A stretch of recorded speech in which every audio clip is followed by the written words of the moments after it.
Salut à tous, petite vidéo, ça faisait longtemps, pour un petit comparatif de deux machines cette fois-ci. Donc ce sont deux machines que j'ai assemblées moi-même, voilà, avec des composants un peu chinés à droite à gauche. Donc la machine de gauche, nous avons donc un Ryzen 7 1700X stock, 32 Go de mémoire vive DDR3 à 3000 MHz et en GPU une petite RTX A2000 6 Go. Donc la RTX A2000 6 Go, c'est la version pro de la RTX 3060 avec donc que 6 Go au lieu de 12 et des fréquences moindres limitées à 75 watts. Et sur l'écran de droite, donc la machine de droite, nous avons un Ryzen 5 Pro 2400G avec 8 Go de RAM DDR4 à 2666 MHz, ainsi qu'une petite GTX 1050 2 Go. Le but n'est pas de dire ouais, la RTX elle est plus puissante, machin, tout ça. C'est juste comparer vraiment le gap de performance entre ces deux configs qui sont donc des configs un peu atypiques que j'ai fabriqués avec des composants récupérés à droite à gauche. Et voilà, attention, premier bench, le bench CPU-Z. Hop, je lance ici, et puis voilà, on attend les résultats.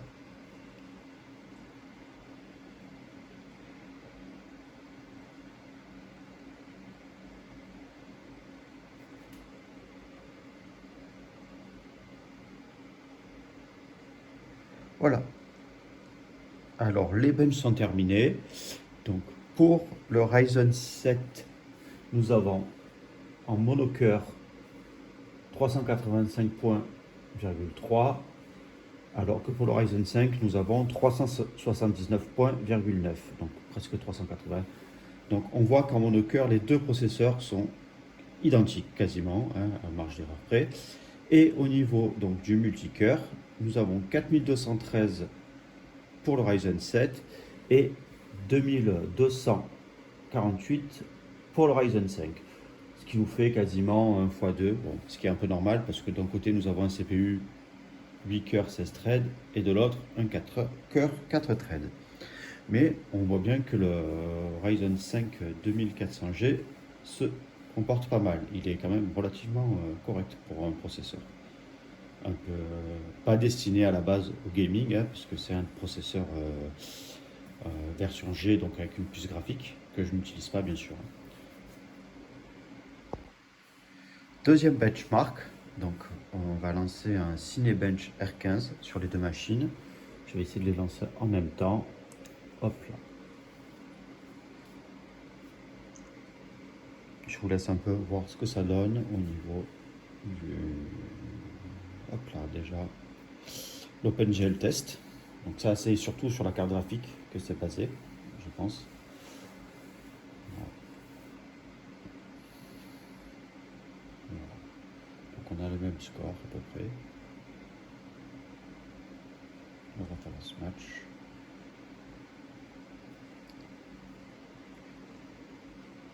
Je vous reprends à la fin des benches pour les scores. Voilà, j'ai lancé le test CPU. Donc on voit déjà le score OpenGL. Donc 111,111 pour le R7. Et on a 91,69 pour le R5. Voilà. Donc là on est en train de faire les tests CPU. Donc hop, on a déjà sur le Ryzen 7 le multicœur qui a fini.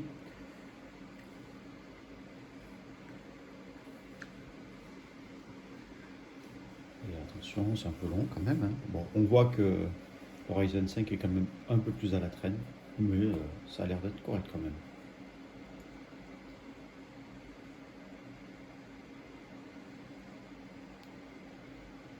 Et voilà. Donc, sur le Ryzen 7, on a 1376 points. Et sur le Ryzen 5, on a 733 points, soit quasiment 1 x 2. Donc, ce qui est logique. on a un peu moins de x2 parce que le Ryzen 5 a une fréquence quand même un peu plus élevée, de 200 MHz par rapport au Ryzen 7. Je lance le monocœur et je vous reprends à la fin parce que là ça va être un peu long. Et voilà, avec le résultat du test. Donc on a sur le R7 un score de 137 et sur le R5 un score de 130. Donc voilà, avec la marge d'erreur, on voit que le score est quasiment identique.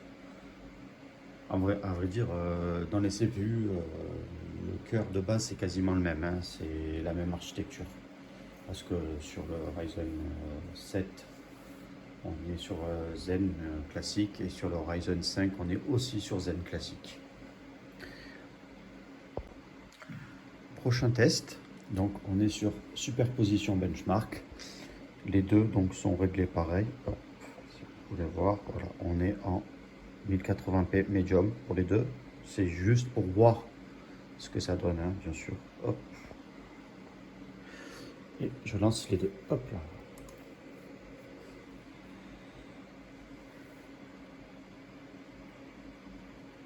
Je vous laisse le début du test, comme ça on voit un peu les différences de performance entre les deux.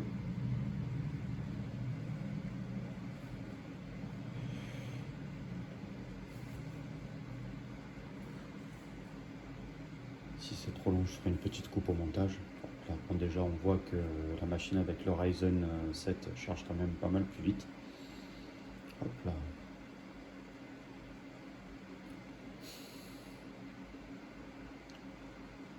Allez, c'est parti.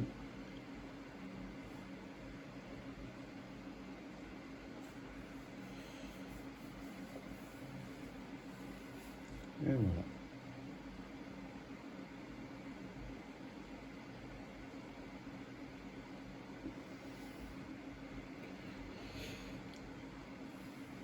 Je vous reprends à la fin du test. Voilà, hop.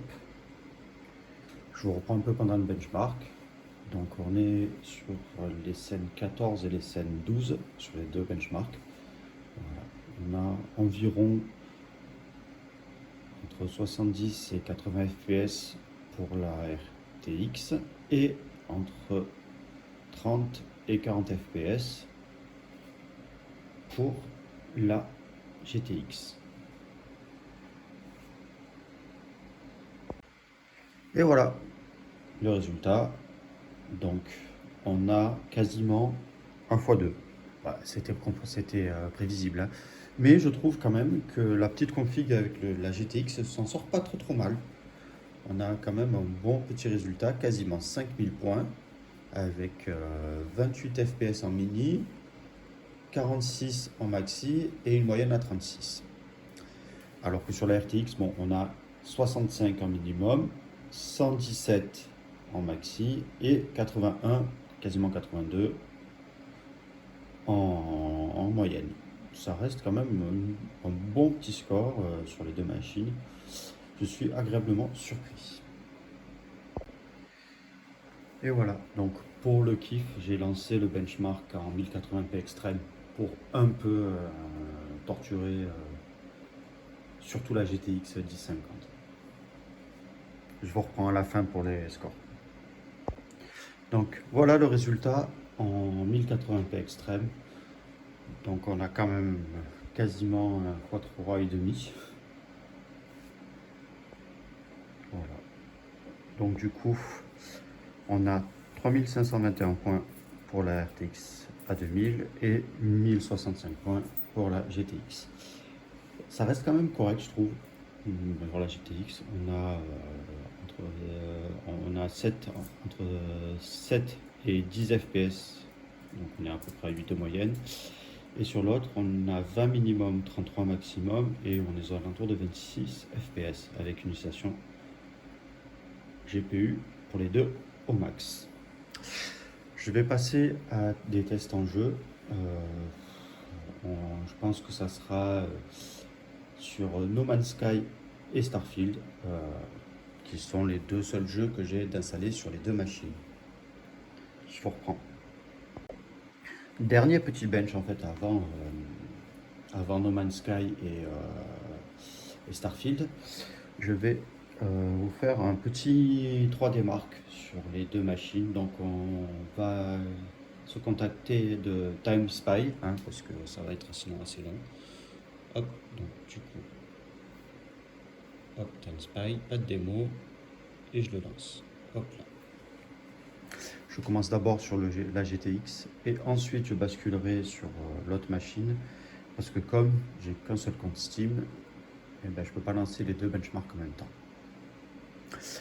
Hop, je vous reprends avec le score final de la machine.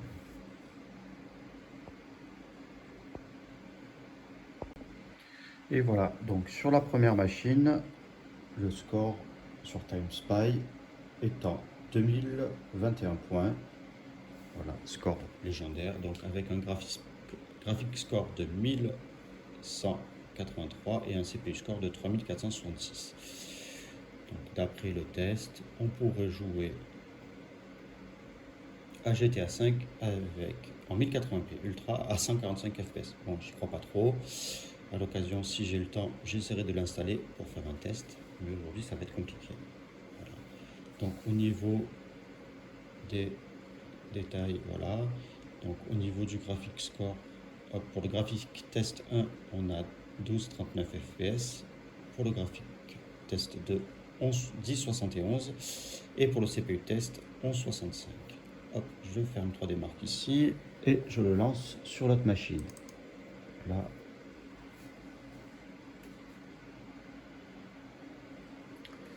Bien sûr, ça va bien se lancer. Voilà.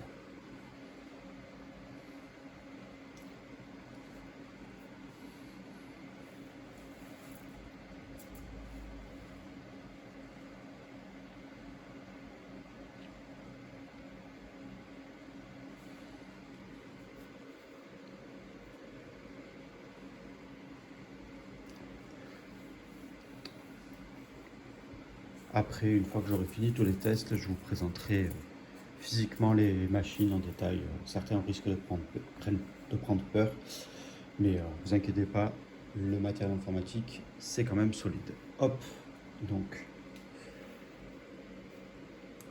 3D Mark, voilà, et je lance. Je vous reprends à la fin, une fois que le test est terminé. Et voilà, donc le benchmark de 3D Mark s'est terminé sur la deuxième machine, sur la RTX. Donc on a un score CPU de 7189 et un graphics score de 6000 points. Donc ce qui nous donnerait GTA 4 en 1080p Ultra à plus de 260 fps. Ça, je veux bien y croire. Et si on descend un peu dans les détails, hop là, donc on a sur le graphique test 1 40,58 fps. Sur le graphique test 2, on a 33,84 et sur le CPU test, on a 24,16 fps. Je finis d'installer Starfield, je fais quelques tests sur No Man's Sky et je vous reprends. Donc voilà pour No Man's Sky. Hop, je vous montre un peu les paramètres graphiques. Donc plein écran avec donc la résolution de mon écran 1368 par 768, résolution 100%, pas de synchro vertical, la limite d'images par seconde au maximum 240. Et au niveau des paramètres graphiques, donc on est sur ultra partout, pas d'anti-crénelage, parce que je trouve ça bête sur cet écran, mais après c'est ce que je pense. Voilà. Avec le flou cinétique à 100, le gamma à 50 et le filtrage anisotrope à 16. Hop, je joue, hop, je lance ma partie.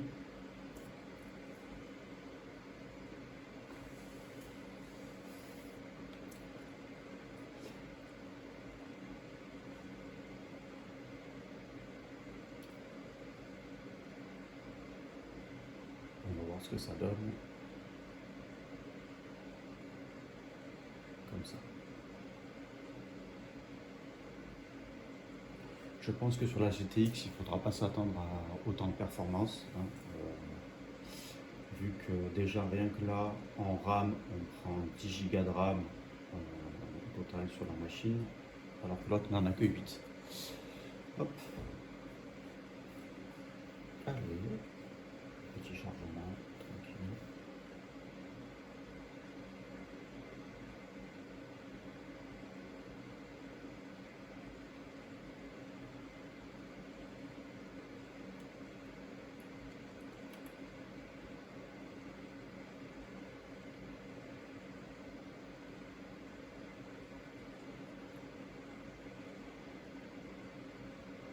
Voilà, hop. Donc, ça y est, le jeu est chargé.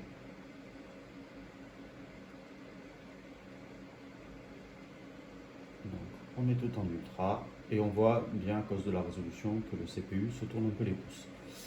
On est à 25% du CPU, hop, avec quelques hop, et on a 98% du GPU.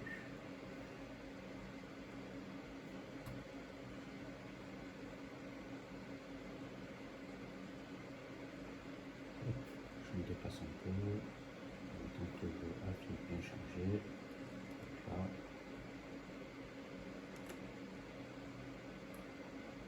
On est environ entre 60 et 90 100 fps, donc on a 70 de moyenne à peu près, je pense.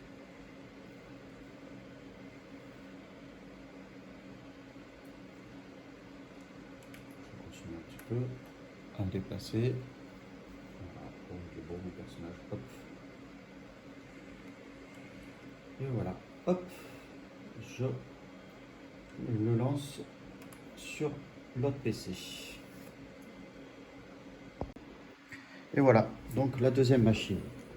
Ce qu'on va faire, on va aller dans les options, affichage et graphisme, hop, synchronisation verticale non, on va enlever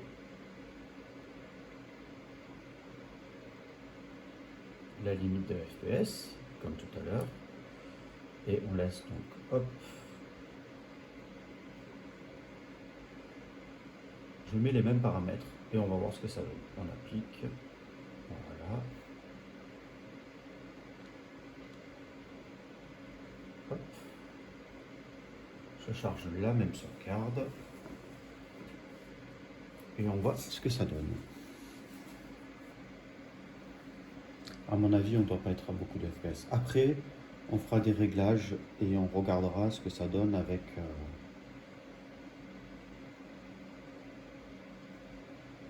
des réglages un peu mieux. Voilà.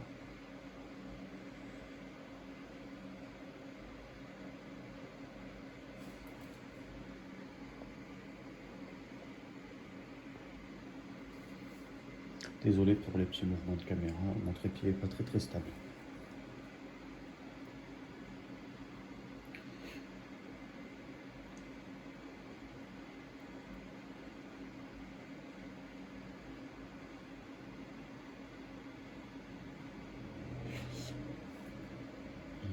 Et sur cette machine-là, il ne veut pas m'afficher la quantité de mémoire vive utilisée. J'ai la quantité de la VRAM utilisée. Et donc les fréquences et les deux RAM, donc de la RAM GPU et la fréquence du GPU. On a aussi le CPU, la fréquence à côté avec sa température et la charge.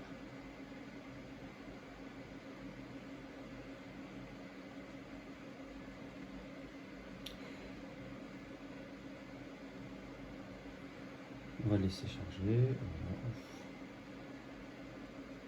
Je pense qu'on arrive bientôt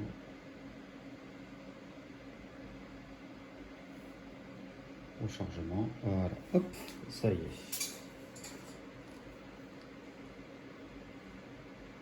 Allez, hop. Donc, on reprend au même endroit où j'étais tout à l'heure. Et pourquoi je suis pas là? Et mon perso, oui, mais comme voilà, je suis qu'une tête qui flotte. Hop, ça y est, ça charge les assets. Petit. Voilà, hop.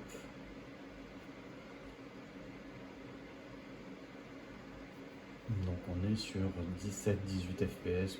Voilà, c'est vraiment pas jouable hein, avec les graphismes à fond. Malgré tout,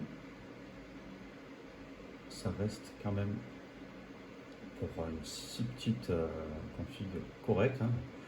Donc ce qu'on va faire, hop, je vais aller dans les options, hop là, affichage et graphisme, et je vais basculer tout en élevé. On va voir déjà combien on gagne au niveau des FPS. Je vais faire live avec vous. Hop, là. Hop. Il veut qu'on redémarre le jeu. Ouais, c'est génial. Hop. Donc là, je vais redémarrer le jeu et je vous reprends une fois que j'ai redémarré le jeu. Et voilà, nous voilà de retour. Donc, avec tous les graphismes en moyen, donc là encore, il faut que ça charge, mais on a quand même quasiment, enfin en élevé, on a quasiment doublé les performances. Voilà. On avait 15 fps tout à l'heure, on en a aux alentours de 30. C'est pas encore la panacée. Et on voit bien que là, on est limité par le GPU parce que la carte graphique est à 100% alors que le CPU tourne vraiment très peu, à 30-40%. Voilà, hop. On a des drops de frame, hop là.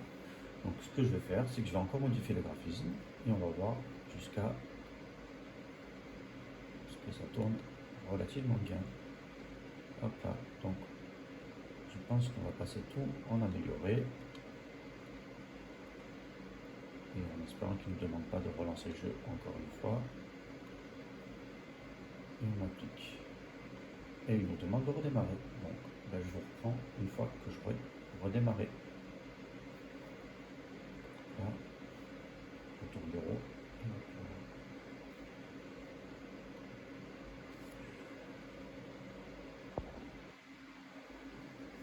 Et voilà, je vous reprends avec donc, les graphismes en amélioré. On attend que les assets chargent. Voilà. Et du coup, là, hop, on a encore gagné un peu en FPS. Je pense que une des options qu'on peut désactiver pour gagner des performances, ça serait l'occlusion ambiante. Parce que là, elle est au maximum. Et je pense que la carte graphique, elle ne doit pas trop aimer ça. Je vais voir si en désactivant juste cette option, on gagne en fluidité. Là, option, affichage et graphisme. Le GTAO, voilà, donc c'est l'occlusion ambiante. Si je le mets en élevé, peut-être.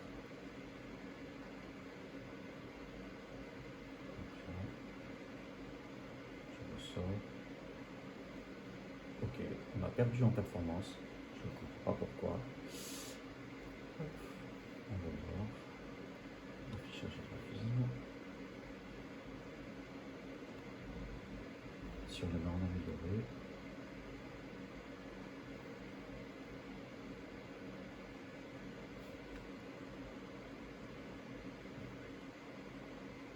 C'est pas gagné, hein.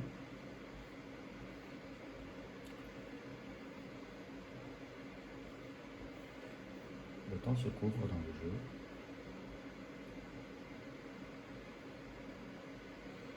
Après, je suis peut-être pas au meilleur endroit pour faire des tests. Hein. Oula.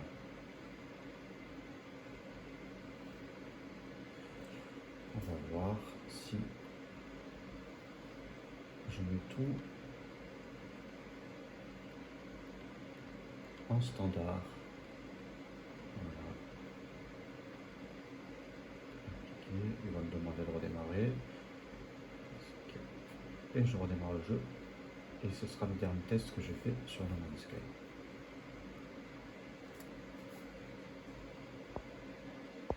Et voilà, de retour avec donc les graphismes en standard, on est quand même pas mal plus fluide, hein. 65 fps, voilà, 70. On a les mêmes graphismes, enfin les mêmes performances quasiment qu'avec la RTX. Bon, sauf que là, on est tout au minimum. Mais si on regarde bien, le jeu reste quand même joli, moi je trouve, hein. Après, No Man's Sky n'est pas non plus un foudre de beauté, hein, mais même en ayant les graphismes en standard, donc au minimum, on est sur un jeu qui reste quand même agréable à regarder. Voilà, si on regardait, hop là, si je fais hop, machine endommagée, hop, on voit quand même que, hop, je vais prendre un exo combinaison,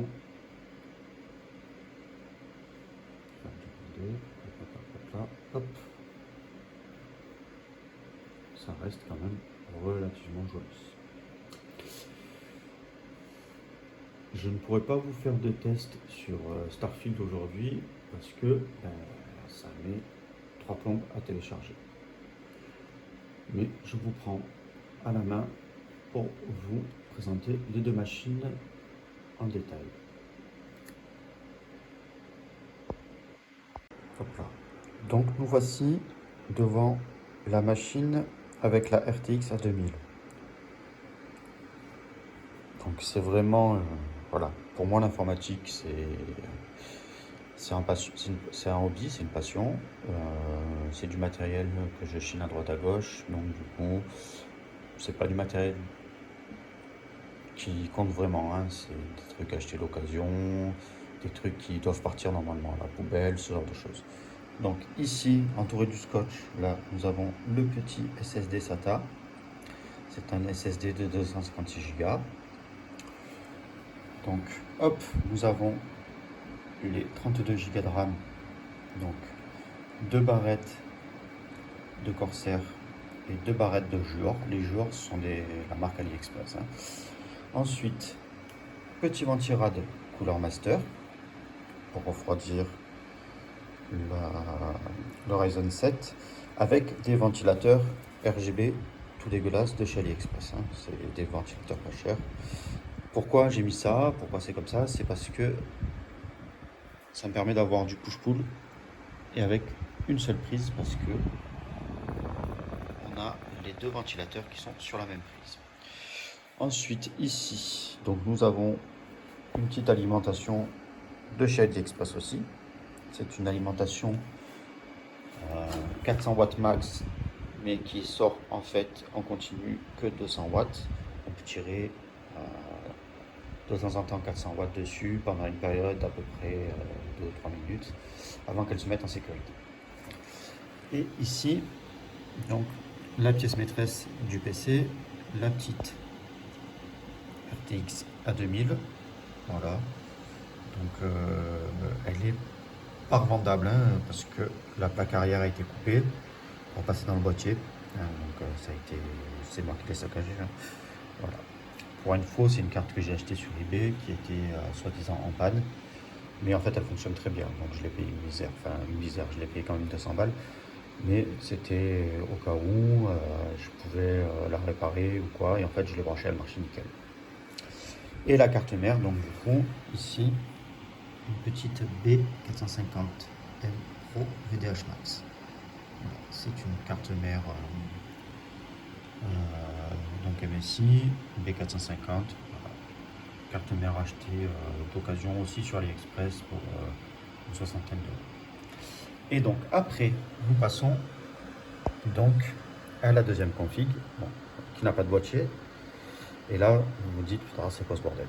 Donc ici, on a la petite GTX 1050 avec un ventilateur de CPU posé dessus parce que en fait la carte graphique était destinée à la poubelle.